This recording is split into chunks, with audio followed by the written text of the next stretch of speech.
Welcome back, mga kaaldab. Ito na naman po ang inyong lingkod, si Mr. Destiny. At napakaraming update nga po ng mga throwback video ang mga pinopost ng mga, syempre, Armain at main fanatics. So baka na naman may mag-react dyan.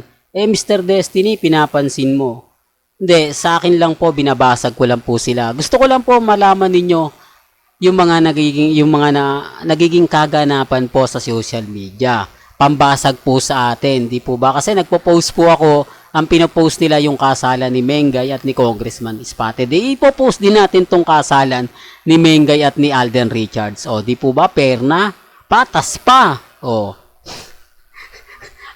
Kaya ako natatawa, mga kaaldab. Alam ko guilty na naman sila.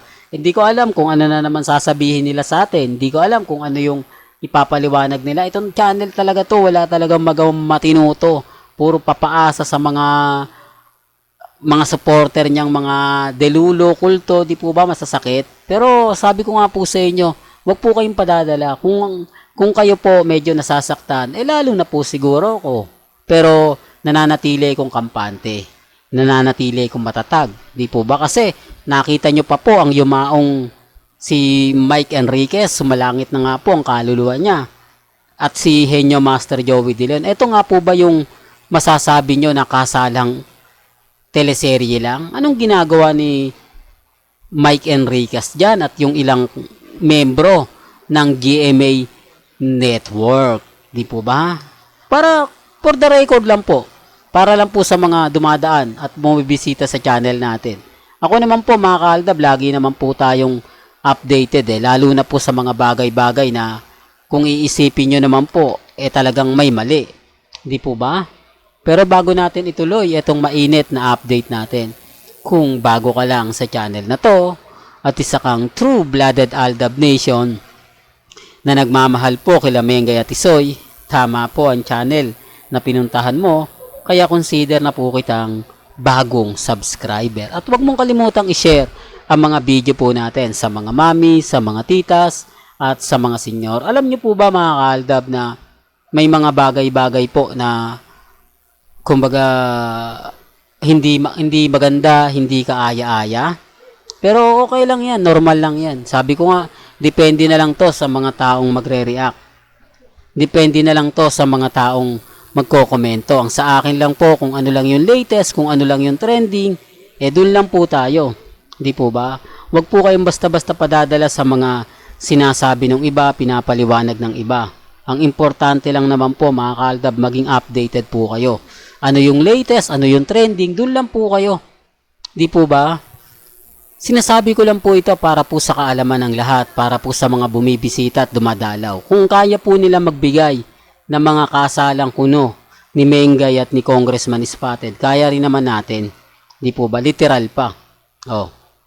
Pero gaya ng sinabi ko, dito, mga kaaldab, hindi po ako namimilit at never naman po tayong namumuwersa.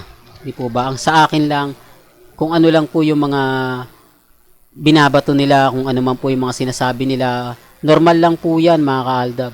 Basta ako, kumbaga, kung ano lang yung latest, kung ano lang yung update, dun lang po ako. Di po ba? Alam nyo naman po sa channel ni Mr. Destiny, na lagi ko naman po kayong binibigyan ng mga kaganapan, lalo na po, kapag may update tayo nakuha kay Mengay, agad-agad ko naman pong ibabalita sa inyo. Sa mga nagre-react lagi sa mga masasakit at maanghang, hayaan nyo lang po yan. Kasi marami po talaga akong nababasa na binabanatan tayo ng gusto. Real talk to, mga kaaldab, ha. Mamaya, marami magsabi ng ganito, marami nagsasabi ng ganyan. Di po ba? Kaya doon sa mga taong pilit po tayong pinababagsak, kampante lang po tayo, wag po tayong padadala. Wag po kayong basta-basta bibitiw hanggat na andito po si Mr. Destiny. Sabi nyo naman po, sama-sama tayo, walang iwanan. Po ba? May hindi lang po talaga tayo nakikita at nababasa. Sa mga nagre-react po, punta po kayo sa page ko, Facebook. Ang dami po ron. Marami tayong kakampi ron.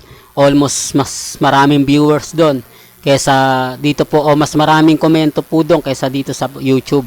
Halos karamihan po kasi ngayon sa Facebook na po sila tumitingin. Kaya kita nyo yung page natin, napakaraming comment. Medyo talagang hindi lang maganda, hindi lang talaga kaaya-aya, pero marami pa rin po sumisimpatya sa akin. Marami pa rin po ang naniniwala na nasa atin pa rin po ang huling halakhak, mga kaaldab. Kaya nga po mga kaaldab, sabi ko nga, sa mga dumadaan, sa mga bumibisita, sa mga nagsasabing ganito, chill lang po kayo. Hayaan nyo lang po sila mga kaaldab. Sabi ko nga kung ano lang yung latest, kung ano lang yung trending, yun lang naman po yung ibabalita natin. Medyo hindi talaga maganda yung sasabihin nila sa atin, dahil throwback nga po yung pinapakita ko, di po ba? Pero at least pambasag na po yan. Kahit papano, mapapaisip sila na hindi po tayo nagpapatinag at never po tayo magpapatalo.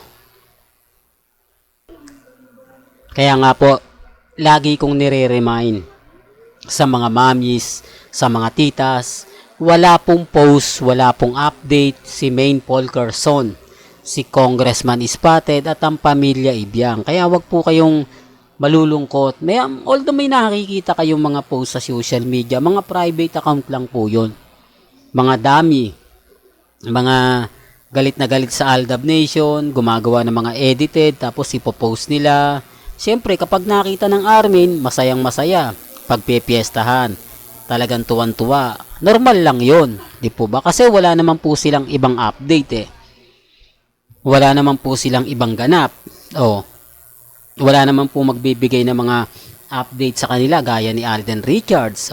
Di po ba? Tapos kay Mengay, bihira mag-post. Kaya pag may nakita sila at sa tingin nila maganda, pagpipiestahan nila. Ako nga, di po ba? Kapag nagbigay tayo ng update, napakaganda, talagang totoong-totoo anong sinasabi nila. Hindi po ba sinasabi nila agad-agad, throwback video na naman yan, Mr. Destiny. Throwback picture na naman yan, Mr. Destiny. Itago mo na yan sa baol. Di po ba? Ito lang po kasi yung pangganti ko sa mga pinopost nila. Na kapag ka nakikita nila, yun, nagtataasan sila ng kilay, na sinasabing hanggang ngayon daw po, hindi pa ako makapag-move on. Di po ba? Apektado sila. Samantalang kita nyo naman po, mas marami pa rin po ang sumisimpatya sa atin. Mas marami pa rin po ang mga nagsasabi na ganito, ganyan, ganon. Di po ba? Depende na lang to sa mga tao magre-react. Well, hanggang dito na lang po ang ating latest updates. Kaya kung gusto nyo pa po ng pinaka-latest at sariwang update, abay tumutok lang po kayo dito sa channel ni Mr. Destiny para updated po kayo sa mga latest at sa mga bagong video po na ilalabas po natin maya-maya lang. Hanggang sa muli, salamat po sa panonood at pakikinig.